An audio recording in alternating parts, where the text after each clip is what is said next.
This video sponsored by Paymode Shopping App. வாங்க வீடியோக்குள்ள போகலாம். முதல்ல இந்த பனைமரத்தோட தமிழ் பெயர் என்ன? இதோட தமிழ் பெயர் பனைமரம், ஆங்கில பெயர் ப்ளம் ட்ரீ, தாவரவியல் பெயர் பொரா சசு அத்தியோபம். போரா சசு அத்தியோபம். இதோட தாவரவியல் அதாவது தாவர குடும்ப பெயர் அரக்கேசி. இதோட தாயகம் ஆர்ஜின் எங்கே ஆச்சுன்னா இந்தியா.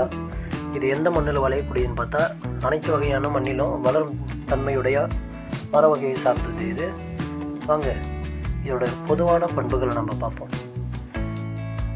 முதல் பாயிண்ட்டு, பனைமரம் புள்ளினத்தை சேர்ந்த ஒரு தாவர பேரினம். அது மட்டும் இல்லாமல் இது இந்த பனைகள் பொதுவாக எங்கேயும் தனித்தனியாக பயிரிடுறதெல்லாம் இல்லை. இது இயற்கையிலேயே தானாக வளர்ந்து பெருக்கக்கூடிய தன்மை உண்டு இந்த மரத்துக்கு. அது மட்டும் இல்லாமல் இளம் பனைகள் இருக்குது பாருங்கள், அது வடலி அப்படின்னு சொல்லிட்டு இது அழைக்கப்படுகிறது. பல இடத்துல இந்த இள பனை மரங்கள் இருக்குது பாருங்கள், இதை வடலி அப்படின்னு கூப்பிடுவாங்க. அது மட்டும் இல்லாமல் இந்த பனை வளர்ந்து முதிர்ச்சி அடைவதற்கு 15 ஆண்டுகள் வரை எடுக்கும் அப்படின்றாங்க. அதாவது இந்த பனைமரம் இருக்குது பார்த்தீங்களா, இந்த பனைமரம் வளர்ந்து முதிர்ச்சி பெறதுக்கு 15 வருஷம் ஆகும் அப்படின்றாங்க. அது மட்டும் இல்லாமல் இந்த பனைகள் இருக்குது பாருங்கள், குறிப்பிடத்தக்க வளைவுகளை ஏதுமின்றி 30 மீட்டர் உயரம் வரை வளரக்கூடிய கிளைகளும் கிடையாது. அதாவது இந்த பனைமரம் இருக்குல்ல, இந்த பனைமரம் வளைஞ்செல்லாம் வளராது. அது எங்கேயாவது ஏதோ ஒரு இடத்துல தான் ரேராக அப்படி இருக்கும். அடுத்து இந்த மரத்தோட உச்சியில் கிட்டத்தட்ட 30லேருந்து 40 வரையான அந்த விசிறி வடிவ ஓலைகள் வட்டமாக அமைஞ்சிருக்கு.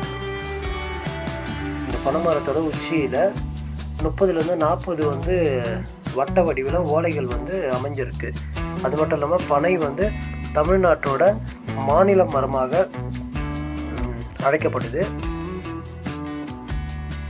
அது மட்டும் இல்லாமல் இது மிக நீளமான உறுதியான சல்லிவேர் தொகுப்பை கொண்டு இருக்குது.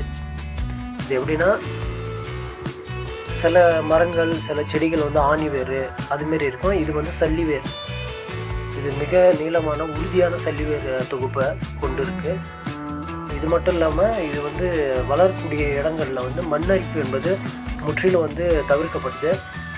அதனால தான் இது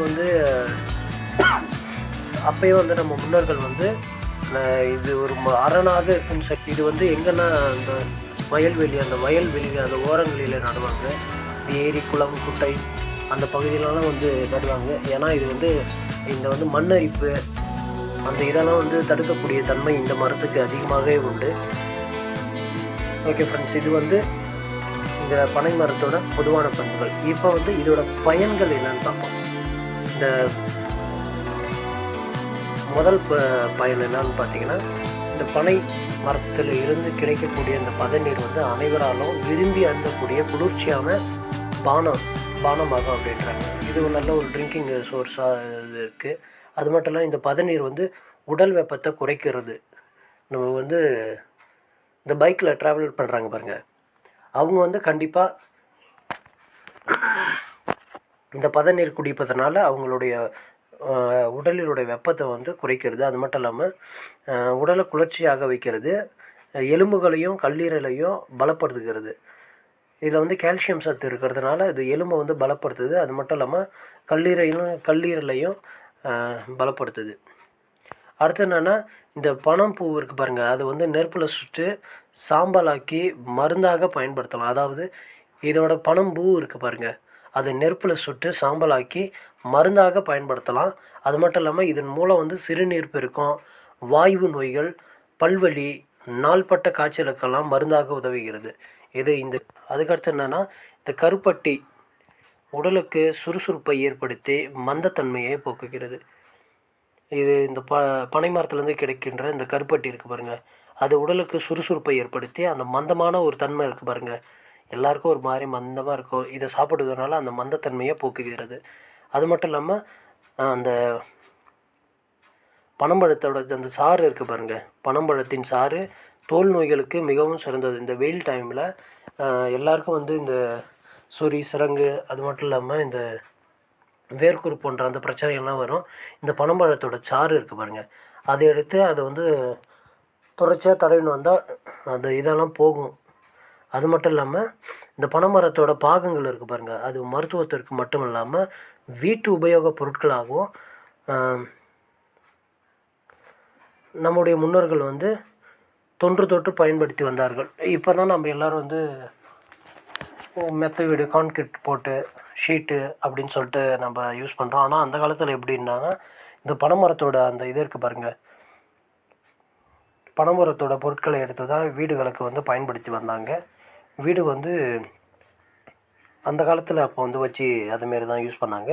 அடுத்து என்னென்னு பார்த்தீங்கன்னா பனை ஓலையில் பாய், பெட்டி, கூடையில் வந்து செய்யலாம். அது மட்டும் இல்லாமல் இந்த கூரை வீடெல்லாம் இருக்குது பாருங்கள், அந்த கூரை வீடுகளுக்கு மேலே வந்து அது மேலே வச்சு அதுக்கு மேலே வந்து வீட்டை பாதுகாப்பதற்கு மேல்கூரையாக இந்த ஓலைகள் வந்து பயன்படுகிறது.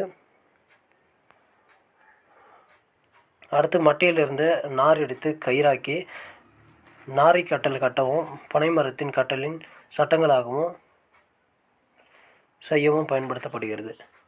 இந்த மட்டையிலேருந்து அந்த நார் எடுத்து அதை வந்து சணலாக்கி அதன் மூலியமாகவும் சரி, அடுத்து இதோடைய மரத்தோட பாகங்கள் இருக்குது பாருங்கள், அது வந்து கட்டலின் சட்டங்களாகவும், அதாவது அந்த கட்டல் இருக்குது பாருங்கள் அதோடய பார்ட்ஸாகவும் அது செய்ய பயன்படுது. குருத்தோலைகள் இருக்குது, தெரியல ஓலைகள், குருத்தோலைகள் இருக்குது பாருங்கள், அது வந்து வீடுகளில் நடைபெறக்கூடிய விசேஷங்களுக்கும் தோரணங்களாக பயன்படுத்தப்படுகிறது. அது மட்டும் இல்லாமல்